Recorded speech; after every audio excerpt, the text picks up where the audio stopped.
Right now, we want to take time to recognize our valedictorian, but each of you, your academic, professional, and personal achievements of the class of 2017 are impressive, each of you. Each of you embody the values that make TUW University Worldwide great: a service to society, intellectual pursuit, and a commitment to social justice. This year, the outstanding member selected to represent the graduating class as valedictorian is Dr. Michael Eleff. Dr. Eleff received his bachelor's degree from the University of Pennsylvania, his MD from Case Western Reserve University, and is a board-certified medical oncologist.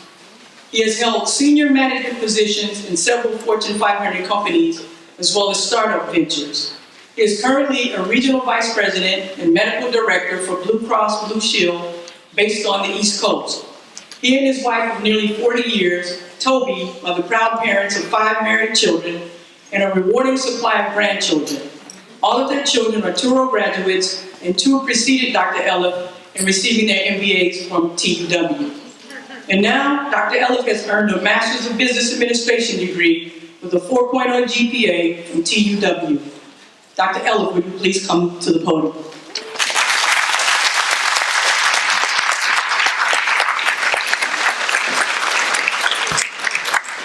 Isn't it wonderful to get your obituary before you die?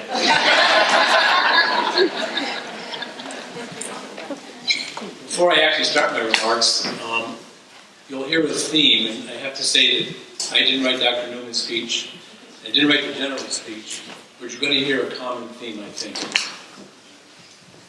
So, to the Drs. Newman and the faculty members, the support staff, to the friends, the families, and most importantly, my fellow graduates, we did it. We completed the academic rigor necessary to move us up a notch in our career aspirations. Before I continue, let's have another round of applause for the graduates.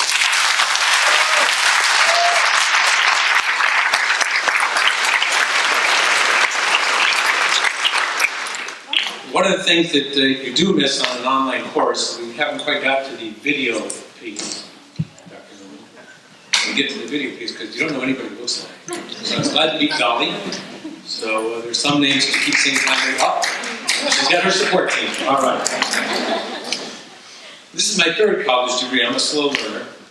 And it's one that took the longest. In fact, it took nearly a quarter century of my wife's cajoling, urging, nudging for me to get the MBA. What took so long? Well, until the Newmans came along, tuition costs, the ability to work while you're trying to pursue another degree, loss of income, trying to raise a family, made it a little bit challenging. It made it impossible until about 2.5 years ago. I'm certainly grateful that Al Gore, when he was a member of Congress, took the initiative of creating the internet, or helping to it. Which, if you go through the urban legends, he never claimed that he did it. He just was part of the Congress that allowed it. Let's clear up that urban legend now. And 30 years later, it allowed the Drs. Newman to create and recreate TUW University Worldwide. And I have thousands of students, but now I guess it's tens of thousands of students, such as ourselves, the opportunity to achieve a college degree at a price and in a manner that fits everybody's lifestyle. I want to share 4 lessons that I think are helpful in how to be successful. But I have to warn you first, I tell stories. You can ask my son Svi, he got the shout out earlier from Dr. Newman. He always wants to know when I'm going to get to the point. I tell him there isn't any point, I just tell stories. The stories are a powerful way to convey a message. You'll discover in your careers that sometimes that's the best way to do it. So let me tell you my first story. It takes place with a rabbi named Rabbi Yaakov Kamenetsky, died in 1986 at the age of 95. At the time, he was one of Orthodox Judaism's leading rabbis. He was once on a plane, international flight from Israel to New York, with a high-ranking Israeli official. In the course of the 12-hour flight, his son and granddaughter who were in the back of the plane, kept coming up to see if Grandpa Dad needed anything. A pillow, a drink, shoes. The official was surprised and told Rabbi Yaakov that his offspring would never have done something like that for him. Rabbi Yaakov explained to him the difference in their relationship to their children and grandchildren. And it could be traced to their different views of creation. Said Rabbi Yaakov, and I quote, "We believe in the Darwinian view of life as a result of random, purposeful events.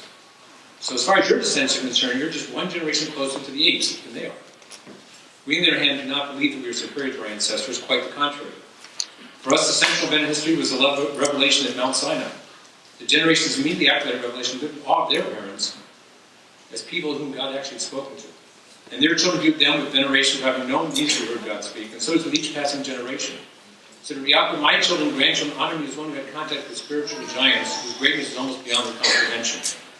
And therefore, they attribute to me a wisdom and spiritual sensitivity they do not possess. I don't pretend to be anywhere close to the stature of Yaakov, but I will try to impart some of the wisdom that I've learned since I'm at least one and maybe two generations ahead of some of my fellow graduates. And older than the oldest graduate of youth graduate, and I'm not the oldest according to Dr. Newman. So here's my 4 keys to success. Number 1, you have to do some basic math. Usually doesn't take more than 1, sometimes 2 hands. But you have to test the reality when somebody gives you some numbers to look at. Interest rates on a credit card. Is it really what they say it is? What's the catch? And in that regard, I want to give a shout out to Dr. Ralph Fazell, who taught financial principles in management. Bear, of course. In a final exam, where he challenged us to detect reality from fantasy, we had to analyze the annual report in 2013 of Coca-Cola. Warren Buffett would have been proud of us. I finished mine about 7 minutes before the deadline as my daughter called and said, "I'm having a baby." We were expected to babysit the other 2 kids. So we packed up and I just managed to hit the send button in the nick of time. Number 3 on the list. I'm working from 4 upwards, in case you weren't keeping track of a minute. You have to be able to write well. If that's not already the greatest asset that you could have in a world which communicates by 140 characters. It's said that spell checker does a great job making sure the word is spelled correctly, but no guarantee the word chosen is the correct one. I give a kudos to TUW here. In order to get this today, by my rough calculation, because it required more than 2 hands, I posted nearly 400 times. I wrote 24 papers, 25 if you count this speech. The deadlines, the research necessary, the commitment general, are all good traits to acquire. The late nights, the caffeine, the deadlines, maybe not so much, but serve their purpose. Number 2 on the list, networking. Networking. Seems to me the jobs you really want may not be posted. And if they are posted, submitting your electronic resume with 10,000 others, to have some kind of an algorithm pop it out, pretty long odds. Although I have to tell you, my son's speed got me my last job by posting my resume. But sometimes it does work. But if you keep a log of all the folks that you've met, keep a diary.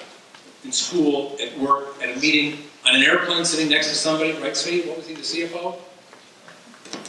So you don't have to answer, just keep taking the film. It gets you a leg up on finding the position you really want. It's about networking.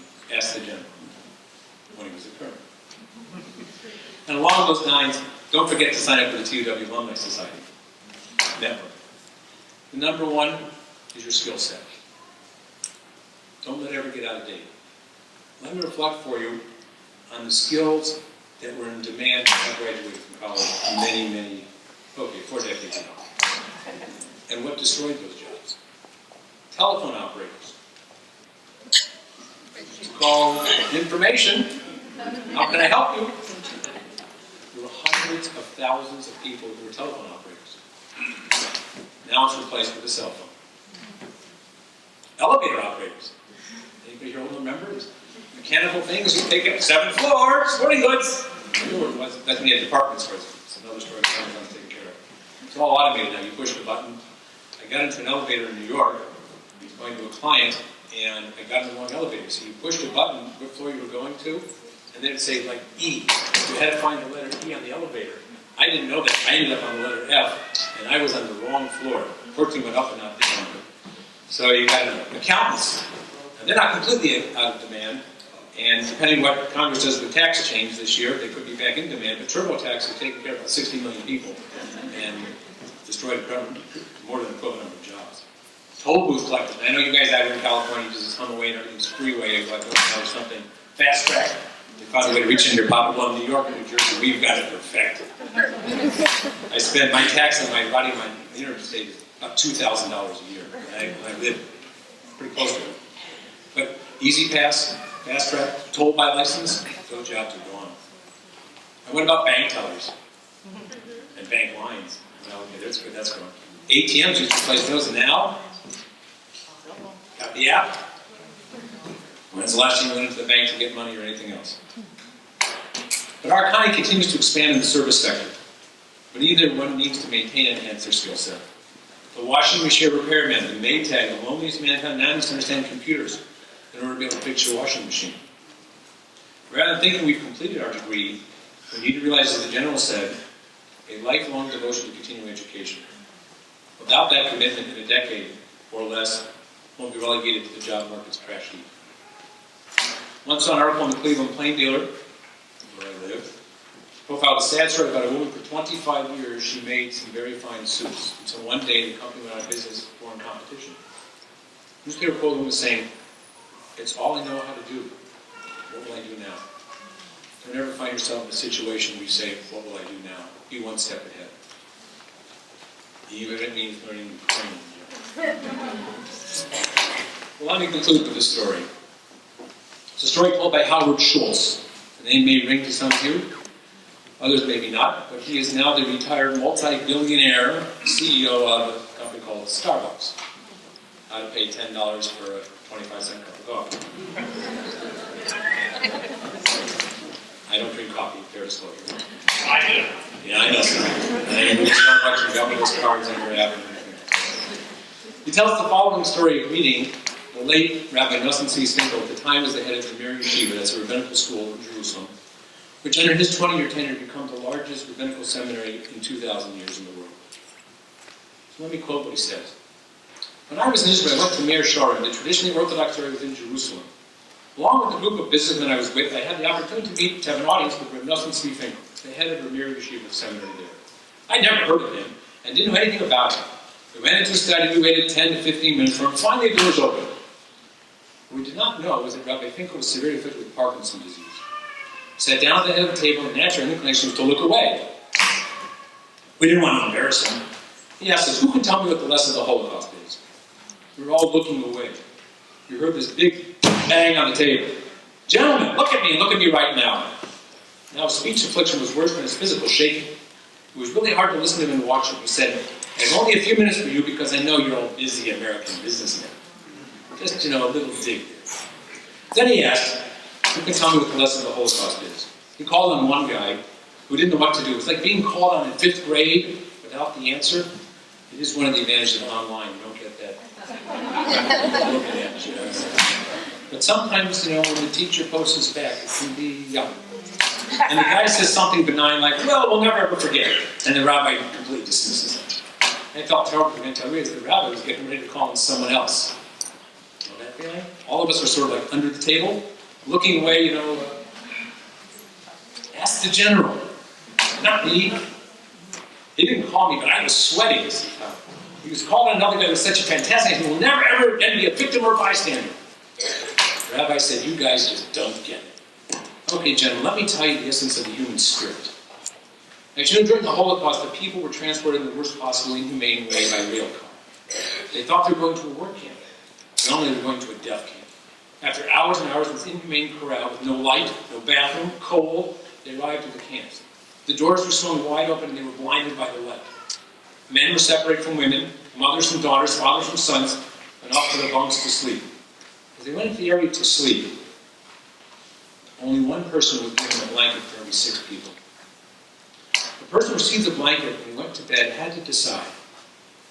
Am I going to push the blanket to 5 other people who did not get one? I'm going to pull it towards myself to stay warm. Rabbi Finkel says, it was during this defining moment that we learned the power of the human spirit. Because we pushed the blanket to 5 other people. And with that, he stood up and said, "Take your blanket, take it back to America, and push it to 5 other people." And so I said there were 4 keys, but this is the 5th. You have to be able to count them first. As you venture out into your careers, remember to treat everyone like you want to be treated. Be empathetic to their needs, to their background. Enhance your skill set and their skill set. Never be afraid of competition. I tell people when I manage people, your job is to want my job. And they look at me and say, "What's your job then?" Find something else, or stay one step ahead. I know I've got a skill set, and I can sell the skill set, and I'll find something else. I feel like a millennial, I'm on my 9th job. You never know where life's journey will venture, but by pushing the blanket to another person, The journey is one worth taking. And finally, for my wife, I'll conclude with a fair praise of the 2nd century Talmudic sage Rabbi Akiva, who told the students, what is mine and what is yours is hers.